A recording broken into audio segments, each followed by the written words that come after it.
October 31 October 2025ರಲ್ಲಿ ನಮ್ಮ ಪ್ರವಾಸೋದ್ಯಮ ಇಲಾಖೆ ಮುಖಾಂತರ 70ನೇ ಕನ್ನಡ ರಾಜ್ಯೋತ್ಸವ ಕಾರ್ಯಕ್ರಮವನ್ನು ಅದ್ಧೂರಿಯಾಗಿ ಆಚರಣೆ ಮಾಡಬೇಕಂತ ಹೇಳಿ ನಮ್ಮ ಗಡಿ ಸಚಿವರು, ಗಡಿ ಅಭಿವೃದ್ಧಿ ಸಚಿವರು ಹಾಗೂ ಪ್ರವಾಸೋದ್ಯಮ ಇಲಾಖೆ ಸಚಿವರು ಎಚ್ ಕೆ ಪಾಟೀಲ್ ರವರ ಡಿಪಾರ್ಟ್ಮೆಂಟ್ ಮುಖಾಂತರ ನಮಗೆ 50 ಲಕ್ಷ ಬಿಡುಗಡೆ ಮಾಡಲಾಯಿತು. ಇದರಲ್ಲಿ ಎಕ್ಸಿಬಿಷನ್ನಲ್ಲಿ ಒಂದು 3 ಲಕ್ಷ ನಾವು ಪ್ರವಾಸೋದ್ಯಮ ಇಲಾಖೆ ಮುಖಾಂತರ ನಮ್ಮ ಘನ ರಾಜ್ಯದ ವಿವಿಧ ವಿಭಿನ್ನತೆಯನ್ನು ನಾವು ತೋರಿಸ್ಕೊಳ್ಳಿಕ್ಕೆ 3 ಲಕ್ಷವನ್ನು ಮೀಸಲಿಟ್ಟು ಮಿಕ್ಕಿದ್ದು 47 ಲಕ್ಷ ನಾವು ರಾಜ್ಯೋತ್ಸವ ಕಾರ್ಯಕ್ರಮದಲ್ಲಿ ನಾವು ಉಪಯೋಗ ಮಾಡಬೇಕಂತ ಹೇಳಿ ನಾವು ಮೊದಲನೇ ಹಂತದಲ್ಲಿ ನಿರ್ಧಾರ ಮಾಡಿದ್ದೀವಿ. ಆವಾಗ ಹಿಂದಿನ ಕಮಿಷನರ್ ಶುಭಾರ್ ಅವರಿದ್ದರು, ನಾನು ಪೊಲೀಸ್ ಆಯುಕ್ತರು ಹಾಗೂ ಆಗಿನ ಕಾರ್ಪೊರೇಷನ್ ಕಮಿಷನರ್ ಶುಭಾರ್ ಅವರು ನಾವು ಅದೇ ಅಕ್ಟೋಬರ್ ನವಂಬರ್ ತಿಂಗಳಲ್ಲಿ ಎಲ್ಲ ಕನ್ನಡ ಪರ ಸಂಘಟನೆಗಳನ್ನು ಪೊಲೀಸ್ ಆಯುಕ್ತರ ಕಚೇರಿಗೆ ಕರೆದು ಮಾಧ್ಯಮದ ಎದುರುಗಡೆ ಎಲ್ಲರ ಜೊತೆ ಆವಾಗ ಚರ್ಚೆ ಮಾಡಿದ್ದೀವಿ. ಆವಾಗ ಎಲ್ಲ ಕನ್ನಡ ಪರ ಸಂಘಟನೆಗಳ ಮುಖ್ಯಸ್ಥರು ನಮಗೆ ಏನು ಬೇಡ್ಕೊಂಡಿದ್ದಾರೆ ಅಂದರೆ, ಇದರಲ್ಲಿ ಭಾಗಶಃ ದುಡ್ಡನ್ನು ತಾವು ರಾಜ್ಯೋತ್ಸವಕ್ಕೆ ಉಪಯೋಗ ಮಾಡಿ, ಇಲ್ಲಿ ಮಠ ನಮ್ಮ ರಾಜ್ಯೋತ್ಸವದಲ್ಲಿ ಬೆಳಗಾವಿ ನಗರದಲ್ಲಿ ಬಹಳ ಅದ್ಧೂರಿಯಾಗಿ ಆಚರಣೆ ಮಾಡ್ತೀವಿ, ಬಟ್ ಆದರೆ ಹೊರ ಜಿಲ್ಲೆಗಳಿಂದ ಬರೋವರಿಗೆ ಊಟದ ವ್ಯವಸ್ಥೆ ನಾವು ಇಲ್ಲಿ ಮಠ ಮಾಡಲಿಲ್ಲ ಅಂತ ಹೇಳುವಾಗ ಇದರಿಂದ ಸರಿಸುಮಾರು ಒಂದು 8 ಲಕ್ಷ ನಾವು ಒಂದು 5-10 ಸಾವಿರ ಜನರಿಗೆ ಒನ್ ಟೈಮ್ ಊಟ ಕೊಡಲಿಕ್ಕೆ ಈ ದುಡ್ಡಿಂದ ನಾವು ಮೀಸಲಿಟ್ಟಿದ್ದೀವಿ. ಇದನ್ನು ಹೊರತುಪಡಿಸಿ ಮಿಕ್ಕಿದ್ದ 39 ಲಕ್ಷ ಒಂದು ಅದ್ಧೂರಿ ಕಾರ್ಯಕ್ರಮ ಮಾಡಬೇಕು, ಚಳಿಗಾಲದ ಅಧಿವೇಶನ ಇದ್ದಾಗ ಬೇಡ, ಸ್ವಲ್ಪ ಜನವರಿ ಫೆಬ್ರವರಿಯಲ್ಲಿ ಮಾಡಬೇಕಂತ ಹೇಳಿ ಕನ್ನಡ ಪರ ಸಂಘಟನೆಗಳ ಮುಖ್ಯಸ್ಥರೇ ನಮಗೆ ಆವಾಗ ಹೇಳಿದರು. ಆ ನಿಟ್ಟಿನಲ್ಲಿ ನಾವು ಜನವರಿ ಅಥವಾ ಫೆಬ್ರವರಿಯಲ್ಲಿ ಮಾಡೋಣಂತ ತೀರ್ಮಾನ ಮಾಡಿ ಜಿಲ್ಲಾಧಿಕಾರಿಯಾಗಿ ನಾನು ಕಾರ್ಪೊರೇಷನ್ ಕಮಿಷನರ್ ಅವರಿಗೆ ಪೂರ್ತಿ ಜವಾಬ್ದಾರಿಯನ್ನು ಆದೇಶದ ಮುಖಾಂತರ ಕೊಟ್ಟಿದ್ದೀನಿ. ಆವಾಗ ಶುಭಾರ್ ಅವರಿದ್ದರು, 2 ರೌಂಡ್ ಮೀಟಿಂಗ್ ಅವರು ಮಾಡಿದರು. ಆಮೇಲೆ ಕಾರ್ತಿಕ್ ರವರು ಬಂದರು, ಅವರು ಐ ಥಿಂಕ್ ಬಹುಶಃ 4 ಸತಿ ಅವರು ಎಲ್ಲ ಕನ್ನಡ ಪರ ಸಂಘಟನೆಗಳ ಯಾರು ಅಧ್ಯಕ್ಷರು, ಉಪಾಧ್ಯಕ್ಷರಿದ್ದಾರೆ, ಸದಸ್ಯರಿದ್ದಾರೆ, ಅವರೆಲ್ಲರ ಜೊತೆ ಅವರು ಮೀಟಿಂಗು ಮಾಡಿದ್ದಾರೆ. ಇದರಲ್ಲಿ ಭಿನ್ನಾಭಿಪ್ರಾಯ ಬಂದಿರೋದು ಬರೇ ಒಂದೇ ವಿಚಾರದಲ್ಲಿ, 1 ದಿವಸದ ಕಾರ್ಯಕ್ರಮ ಮಾಡಬೇಕಾ 3 ಅಥವಾ 5 ದಿವಸದ ಕಾರ್ಯಕ್ರಮ ಮಾಡಬೇಕಾ ಅನ್ನೋದು ಭಿನ್ನಾಭಿಪ್ರಾಯ ಬಂತು. ಇದು ತಾವು ಎಲ್ಲರನ್ನೂ ಮಾತಾಡ್ಕೊಂಡು ಮಾಡಿದಿರಲ್ಲ?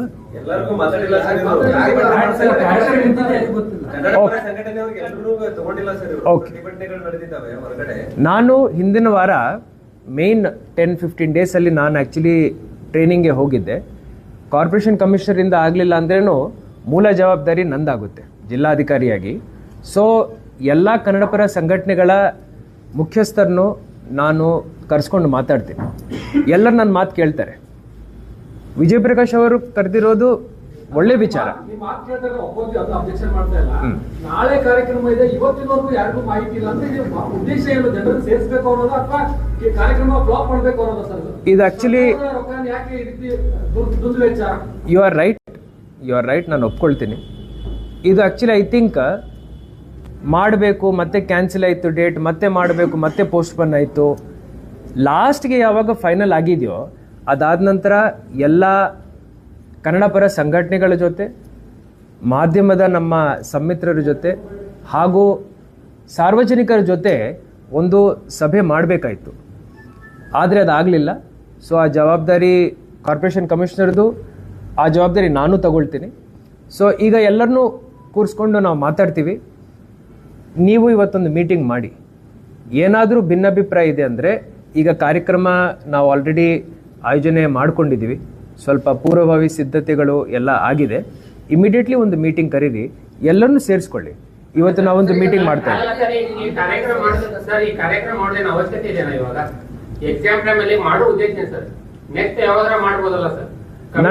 ಪಬ್ಲಿಕ್ ಸಿಗಲ್ಲ, ಮತ್ತೆ ಮಾತು ಯಾರಿಗೂ ಭೇಟಿ ಆಗಲ್ಲ, ಪಬ್ಲಿಕ್ ಸಂಪರ್ಕ ಇಲ್ಲ ಅವ್ರಿಗೆ. ಅಲ್ಲ ಸರ್, ಕನ್ನಡದ ಹಬ್ಬ ಮಾಡತ್ತೀರಿ, ಕನ್ನಡ ಪರ ಹೋರಾಟಗಾರರ ಜೊತೆಗೇನೆ ಮೀಟಿಂಗ್ ಮಾಡಲ್ಲ ಅವ್ರಂತಂದ್ರೆ ಏನು? ಲಾಸ್ಟ್ ಟೈಮ್ ಕಮಿಷನರ್ ಅವರು ಮೀಟಿಂಗ್ ಮಾಡಿದ್ರು, ಆಮೇಲೆ ಡೇಟ್ ಫಿಕ್ಸ್ ಆಗಿದ್ದು, ಕಾರ್ಯಕ್ರಮ ಫಿಕ್ಸ್ ಆಗಿದ್ದು, ಪ್ರೆಸ್ ಮೀಟ್ ಮಾಡಿ ಮಾಹಿತಿ ಕೊಡ್ಬೇಕಾಗಿತ್ತು, ಅದನ್ನು ಕೊಟ್ಟಿಲ್ಲ. ಆಯ್ತು, ಫಿಕ್ಸ್ ಆಗಿದ್ದೆ ಗೊತ್ತಾಗಿಲ್ಲ ಯಾವಾಗ. ಆಯ್ತು. ಈಗ ಏನು ಸ್ವಲ್ಪ ಈ ಮಿಸ್ಕಮ್ಯುನಿಕೇಶನ್ ಆಗಿದೆ, ಇದನ್ನು ಸರಿಪಡಿಸೋಣ. ಅಲ್ಲ, ಪೋಸ್ಟ್ಪೋನ್ ಮಾಡಿಲ್ಲ ಸರ್ ಕಾರ್ಯಕ್ರಮ. ಇದನ್ನು ಎಕ್ಸ್ಪ್ಲೋರ್ ಮಾಡಿ. ಈಗ ಏನಾಗುತ್ತೆ, ಈಗ ಮಾಡ್ಲಿಲ್ಲ ಅಂದ್ರೆ ನಾವು ಅಂದ್ರೆ let us not debate on screen. Exam ಸಲುವಾಗಿ 2 ವರ್ಷದಿಂದ ಕ್ಯಾನ್ಸಲ್ ಮಾಡಿದ್ದಾರೆ ಮಕ್ಕಳು, ಒಂದು ಕಾರ್ಯಕ್ರಮ ಮಾಡ್ತಾ ಇಲ್ಲ ಅವರು. ನೀವೇನ್ ಕಲ್ಚರ್ ಪ್ರೋಗ್ರಾಮ್ ಮಾಡ್ತಾ ಇದ್ದೀರಾ? ಈಗ what we can do is ಒಂದ್ಸತಿ ಮಾತಾಡಿ, ಎಲ್ಲರ ಜೊತೆ ಮಾತಾಡಿ. ಇನ್ ಕೇಸ್ ಏನಾದರೂ ಮಾಡಲಿಕ್ಕೆ ನಿಮಗೆ ಆಗ್ತಾ ಇಲ್ಲ ಅಂದರೆ ಡಿಸ್ಕಷನ್ ಇಂದ ಎಲ್ಲ ಪ್ರಾಬ್ಲಮ್ ಸಾಲ್ವ್ ಮಾಡ್ಬೋದು. ಒಂದ್ಸತಿ ಡಿಸ್ಕಸ್ ಮಾಡೋಣ. ಕನ್ನಡ ಡಿಸ್ಟ್ರಿಕ್ಟ್ ಮಿನಿಸ್ಟರ್ ಅವರಿಗೆ ಗೊತ್ತಿದೆ ಅಂತ ಭಾವಿಸ್ತಾ ಇದ್ದೀನಿ. ಡೇಟ್ ಡಿಸ್ಟ್ರಿಕ್ಟ್ ಮಿನಿಸ್ಟರ್ ಅವರು ಕೊಟ್ಟಿದ್ದಾರೆ ಅಂತ ಹೇಳಿ ಕಾರ್ಪೊರೇಷನ್ ಕಮಿಷನರ್ ಅವರು ನಮಗೆ ಹೇಳಿದ್ದಾರೆ. ನಾನು ಒಂದ್ಸತಿ ಡಿಸ್ಟ್ರಿಕ್ಟ್ ಮಿನಿಸ್ಟರ್ ಸಾಹೇಬ್ರ ಜೊತೆನೂ ಮಾತಾಡ್ತೀನಿ, ಅದನ್ನು ಕನ್ಸಿಡರ್ ಮಾಡ್ತೀನಿ. ಪಾಯಿಂಟ್ ಏನಂದ್ರೆ ಲಾಸ್ಟ್ 10 days ಅಲ್ಲಿ ಡೆವಲಪ್ಮೆಂಟ್ಸ್ ಆಗಿದ್ದಾವೆ. ಸೊ ಈ ಡೆವಲಪ್ಮೆಂಟ್ಸ್ನು ಸ್ವಲ್ಪ ನೀಟಾಗಿ ಮ್ಯಾನೇಜ್ ಮಾಡೋಣ. ಕಾರ್ಪೊರೇಷನ್ ಕಮಿಷನರ್ ಅವರು ಮಾಡ್ತಾರೆ, ನಾನು ಮಾಡ್ತೀನಿ. ಎಲ್ಲರನ್ನೂ ಕೂರಿಸ್ಕೊಂಡು ಮಾತಾಡಿ ನನ್ನ ಪ್ರಕಾರ ಒಂದು ಸೊಲ್ಯೂಷನ್ ನಾವು ಹುಡುಕ್ಬೋದು. ಎಲ್ಲರಿಗೂ ಗೊತ್ತಾಗೋ ರೀತಿನಲ್ಲಿ ಸಿಟಿ ಸೆಂಟ್ರಲ್ಲಿ ಮಾಡ್ತಾ ಇದೀವಿ, ಸೊ ಅದರಿಂದ ಅನುಕೂಲ ಆಗ್ಬೋದು ಅಂತ ನನಗೆ ಅನಿಸ್ತಾ ಇದೆ.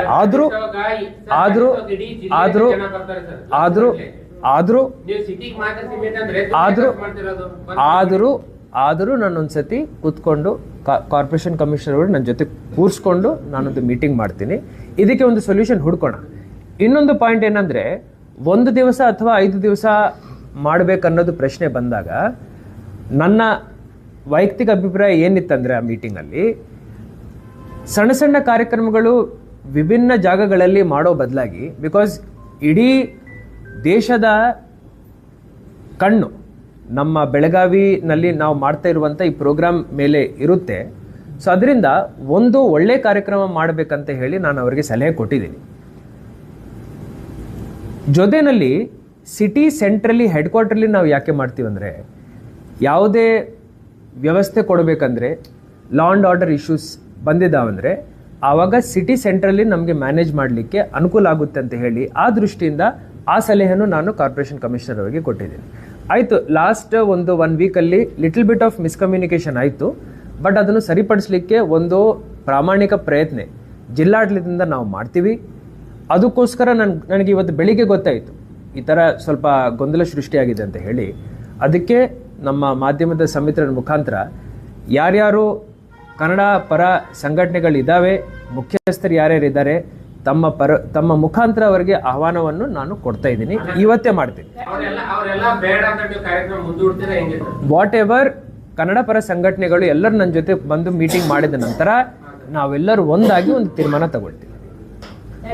ಪ್ರಾಬ್ಲಮ್ ಆಗಿರೋದು ಎಲ್ಲಿ ಅಂದ್ರೆ, ನೀವು ಒಂದು ಮೀಟಿಂಗ್ ಮಾಡಿದ್ರೆ ಅವರು ಕಮಿಷನರ್ ಒಂದು ಮೀಟಿಂಗ್ ಮಾಡಿದ್ರು. ಕಮಿಷನರ್ ಮೀಟಿಂಗ್ ಹೇಳಿ ಸ್ಪಷ್ಟವಾಗಿ ಕನ್ನಡ ಸಂಘಟನೆದವ್ರು ಒಂದು ಮೆಸೇಜ್ ಕೊಟ್ಟಿದ್ರು, ನೀವು ಸಾಧ್ಯ ಆದರೆ 2 ಕಾರ್ಯಕ್ರಮ ಮಾಡಿ, ಸೌತಲ್ಲಿ ನಾರ್ತಲ್ಲಿ ಅಂತ. ಆಮೇಲೆ ನೀವು ಎಲ್ಲರೂ ಕುಡ್ಕೊಂಡು ಅಧಿಕಾರಿಗಳು ಏನು ಹೇಳಿದ್ರು, ಇಲ್ಲ ಒಂದೇ ದೊಡ್ಡ ಕಾರ್ಯಕ್ರಮ ಮಾಡೋಣ ಎಲ್ಲರಿಗೂ ಅಂತ ಹೇಳಿದ್ರು.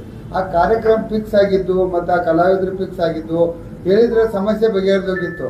ಆದರೆ ಕಾರ್ಯಕ್ರಮ ಫಿಕ್ಸ್ ಆಗಿದ್ದು ಯಾರಿಗೂ ಹೇಳಿಲ್ಲ, ಕಲಾವಿದರಿಂತವ್ರು ಕರ್ಸಾತೀವಂತೂ ಯಾರಿಗೂ ಹೇಳಿಲ್ಲ, ಮತ್ತು ಸ್ಥಳೀಯ ಕಲಾವಿದರಿಗೂ ಅದರಲ್ಲಿ ಸ್ವಲ್ಪ ಅವಕಾಶ ಕೊಡಿ ಅಂತ ಎಲ್ಲರೂ ಅಭಿಪ್ರಾಯ ಇಟ್ಟಿದ್ರು. ಈಗ ಸ್ಥಳೀಯ ಕಲಾವಿದರು ಇಲ್ಲದೆ ಬರೀ ಬೆಂಗಳೂರು ಕಲಾವಿದರನ್ನು ತರಿಸೋದ್ರಿಂದ ಸ್ವಲ್ಪ ಕನ್ನಡ ಸಂಘಟನೆಗಳು ಆಕ್ರೋಶಕ್ಕೆ ಕಾರಣ ಆಗಿದೆ ಸರ್. ಇಲ್ಲ, ನಾವು ಲೋಕಲ್ ಆರ್ಟಿಸ್ಟ್ಗೂ ಕೊಡಬೇಕು. ನಾವು ಈ ಪ್ರಾಬ್ಲಮ್ನ ಸಾಲ್ವ್ ಮಾಡ್ತೀವಿ. ಎಷ್ಟೋ ಪ್ರಾಬ್ಲಮ್ ಸಾಲ್ವ್ ಮಾಡಿದ್ದೀವಿ, ಇದನ್ನು ಸಾಲ್ವ್ ಮಾಡ್ತೀವಿ. ಎಲ್ಲರನ್ನೂ ನಮ್ಮ ಜೊತೆ ಜೋಡಿಸ್ಕೊಂಡೇ ಹೋಗ್ತೀವಿ. ಸೊ ಕಾರ್ಪೊರೇಷನ್ ಕಮಿಷನರು, ಹಿಂದಿನ ಕಾರ್ಪೊರೇಷನ್ ಕಮಿಷನರ್ ಇದ್ದಾಗ 2 ಮೀಟಿಂಗ್ಸ್ ಆಯಿತು. ನಮ್ಮ ಹೊಸ ಕಾರ್ಪೊರೇಷನ್ ಕಮಿಷನರ್ ಅವ್ರು ಬಂದ ನಂತರನೂ 3 ಮೀಟಿಂಗ್ಸ್ ಆಯಿತು. ಭಿನ್ನಾಭಿಪ್ರಾಯಗಳು ಇರ್ತವೆ, ಇಲ್ಲ ಅಂತಲ್ಲ. ಆದರೆ ಅದರಲ್ಲಿ ಒಂದು ತೀರ್ಮಾನ ತಗೋಬೇಕಲ್ವಾ?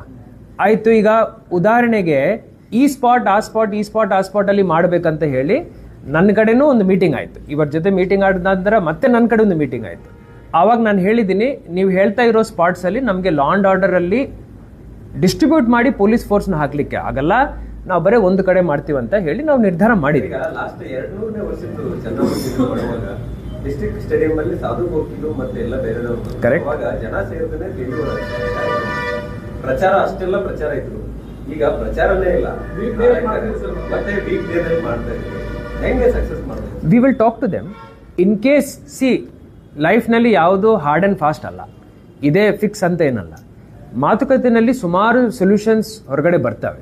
ಈಗ ತಮ್ಮ ಜೊತೆ ನಾನು ಯಾಕೆ ಇವತ್ತು ಮಾತಾಡ್ತಾ ಇದ್ದೀನಿ ಅಂದರೆ, ಬೆಳಿಗ್ಗೆ ನನಗೆ ಆವಾಗ ಗೊತ್ತಾಯಿತು, ಬಿಕಾಸ್ ನಾವು ಜವಾಬ್ದಾರಿ ಕೊಟ್ಟಿದ್ದ ನಂತರ ದೇರ್ ವಾಸ್ ಸಮ್ ಮಿಸ್ಕಮ್ಯುನಿಕೇಷನ್, ಒಪ್ಕೊಳ್ತೀವಿ ನಾವು. ಆ ಮಿಸ್ಕಮ್ಯುನಿಕೇಷನ್ ನಮಗೆ ಗೊತ್ತಾದ ತಕ್ಷಣ ನಾವು ಸ್ಪಂದನೆ ಮಾಡ್ತಾ ಇದ್ವಿ, ಅದನ್ನು ಸರಿಪಡಿಸ್ತೀವಿ, ಎಲ್ಲರ ಜೊತೆ ಕೂತ್ಕೊಂಡು ಮಾತಾಡ್ತೀವಿ. ಎಲ್ಲ ಕನ್ನಡ ಪರ ಸಂಘಟನೆಗಳು ಅವರಿಗೆ ನಾನಿಷ್ಟ, ನನಗೆ ಅವರಿಷ್ಟ, ಸೊ ಅದರಲ್ಲಿ ಏನು ಇಶ್ಯೂ ಇಲ್ಲ. ಜೊತೆಯಲ್ಲಿ ಮಾಧ್ಯಮದ ಸಂಮಿತ್ರರಿಗೆ ನಾನಿಷ್ಟ, ನನಗೆ ಅವರಿಷ್ಟ. ಹಿಂಗಿದ್ದಾಗ ಏನೂ ಪ್ರಾಬ್ಲಮ್ ಇಲ್ಲ. ಒಂದ್ಸತಿ ಕಾರ್ಪೊರೇಷನ್ ಕಮಿಷನರ್ ಅವರು ನಾನು ಕೂತ್ಕೊಂಡು ಕಾರ್ಯಕ್ರಮ ಈಗ ಏನು ಫಿಕ್ಸ್ ಏನೇನಂತರ ಮಾಡಿದ್ದಾರೆ ಆದ್ರೆ ಹೇಳ್ಬಿಡಿ ಸರ್. ಕಾರ್ಪೊರೇಷನ್ ಕಮಿಷನರ್ ಅವರು ಹೇಳ್ತಾರೆ. ಈಗ ನಾನು ಬರೀ ಇಷ್ಟೇ ಹೇಳ್ತಾ ಇದ್ದೀನಿ. ಸರ್ಕಾರದಿಂದ ರಾಜ್ಯೋತ್ಸವಕ್ಕೆ ಅಮೌಂಟ್ ಬಂತ ಅದನ್ನು ಸಾಂಸ್ಕೃತಿಕ ಕಾರ್ಯಕ್ರಮಕ್ಕೆ ಸೀಮಿತವಾಗಿ ಬಂತ ಅಥವಾ ಇಲ್ಲ ಹಂಗೇನು ಸೀಮಿತವಾಗಿ ಬಂದಿಲ್ಲ.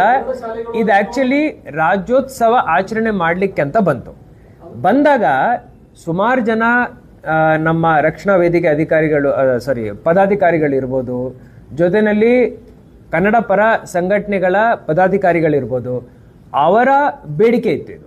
ದಟ್ ಈಗ ರಾಜ್ಯೋತ್ಸವದಲ್ಲಿ ನಮ್ಮದು ಬರೀ ಗ್ಯಾಲರೀಸ್ ಮತ್ತು ಊಟ ಕೊಡಿಸಿದ್ರೆ ಸಾಕು, ಅದಕ್ಕೆ ಇಷ್ಟು ಅಮೌಂಟ್ ನಾವು ಮೀಸಲಿಟ್ಟು ಕೆಲಸ ಮಾಡೋಣ, ಮಿಕ್ಕಿದ ಅಮೌಂಟಲ್ಲಿ ಒಂದು ಪ್ರೋಗ್ರಾಮ್ ಮಾಡೋಣ ಅಂತ ಆವಾಗ ಆ ಒಂದು ಪಾಯಿಂಟ್ ಸೃಷ್ಟಿ ಆಯಿತು. ಬಟ್ ಈಗ ಸಮಸ್ಯೆ ಅಂದ್ರೆ ಏನು ಅನುದಾನ ತರೋದಕ್ಕೆ ಪ್ರಯತ್ನ ಮಾಡಿದವರು, ಹೋರಾಟ ಮಾಡಿದವರು ಅದೇ ಹೋರಾಟಗಾರರು, ಅವರಿಗೆ ಕಾರ್ಯಕ್ರಮ ನೋಡಿ. ಈಗ ಅನುದಾನ ನಾನು ಈ ಒಂದು ಪಾಯಿಂಟ್ ನಾನು ಒಂದು ಹೇಳಬೇಕು.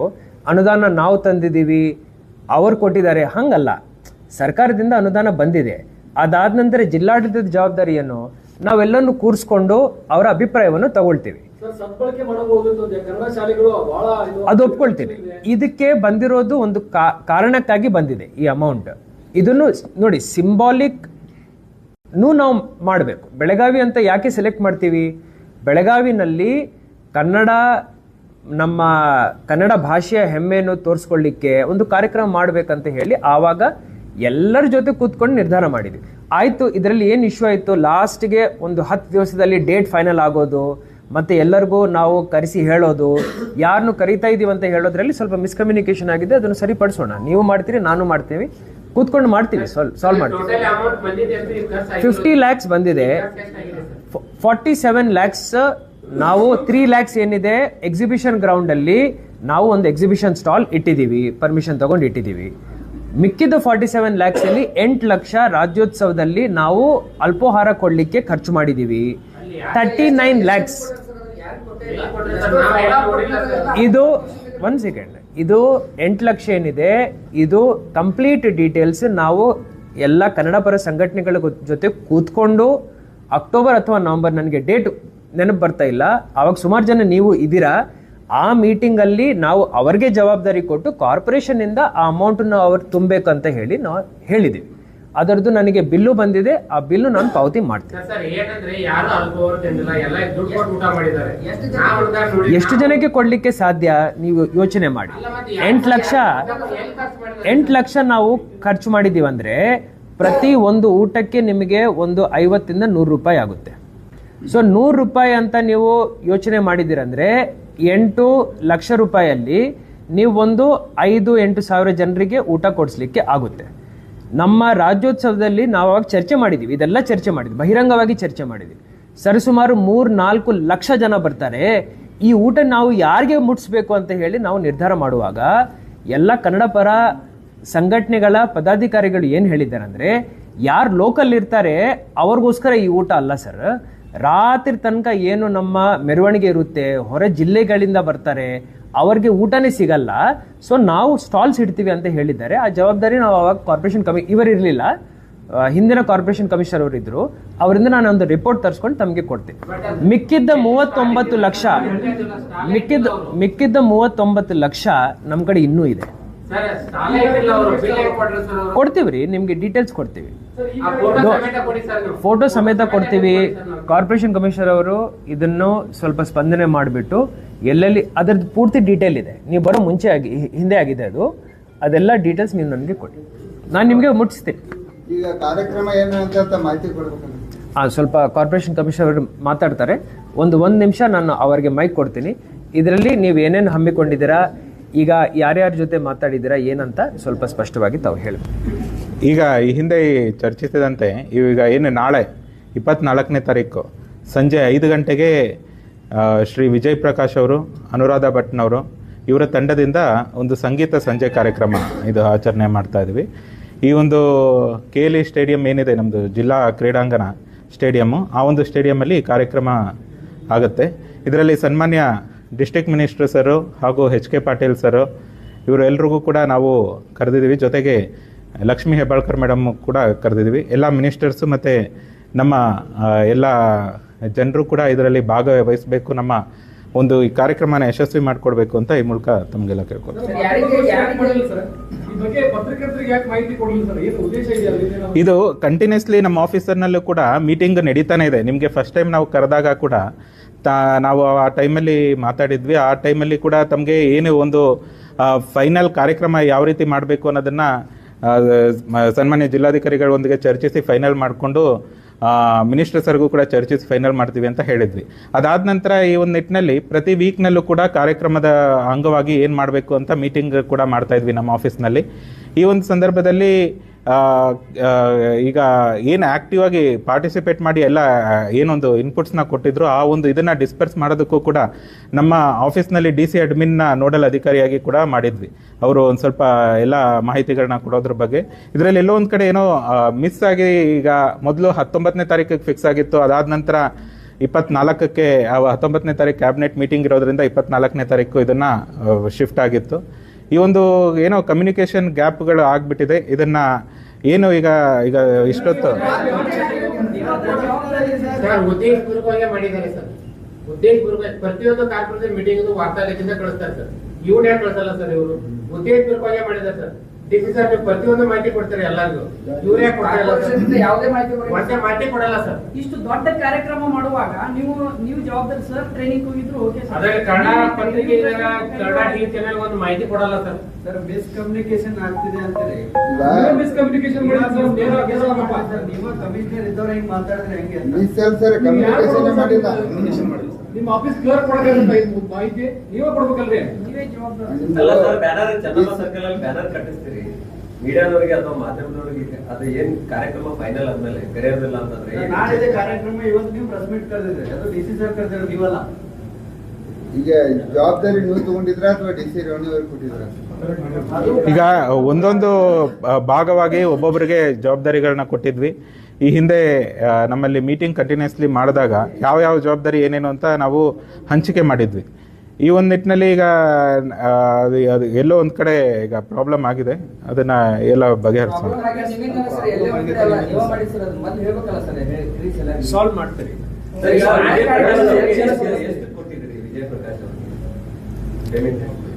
ಇದು ನಿರ್ಮಿತಿ ಕೇಂದ್ರ ಕಡೆಯಿಂದ ನಾವು ಪೇಮೆಂಟ್ ಅವ್ರು ಮಾತಾಡಿ ಫೈನಲೈಸ್ ಮಾಡಿದ್ದಾರೆ.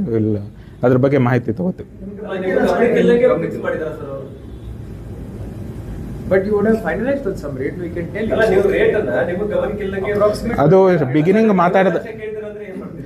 ಬಿಗಿನಿಂಗ್ ಮಾತಾಡಿದಾಗ 18 lakhs ಪ್ಲಸ್ GST ಅಂತ ಹೇಳಿದ್ರು. ಅದನ್ನ ಇವ್ರ ಹತ್ರ ಇನ್ನ ನೆಗೋಷಿಯೇಟ್ ಮಾಡಿ ಫೈನಲೈಸ್ ಮಾಡಿ ಅಂತ ಹೇಳಿದ್ವಿ. ಅದಾದ ನಂತರ ಏನಾಯ್ತು ಅಂತ ಒಂದ್ಸತಿ ಮಾತಾಡ್ಬೇಕಾಗುತ್ತೆ. ಸ್ಥಳೀಯ ಕಲಾವಿದರು ಇದರಲ್ಲಿ ಈಗ ಸದ್ಯಕ್ಕೆ ಏನು ಒಂದು ವಿಜಯ್ ಪ್ರಕಾಶ್ ಮೂಲಕ ಸಂಗೀತ ಸಂಜೆ ಕಾರ್ಯಕ್ರಮ ಏನು ಆಚರಣೆ ಮಾಡ್ತಿದ್ದೀವಿ, ಇದು ಒಂದು ಅದ್ದೂರಿ ಕಾರ್ಯಕ್ರಮ ಆಗಿರುತ್ತೆ.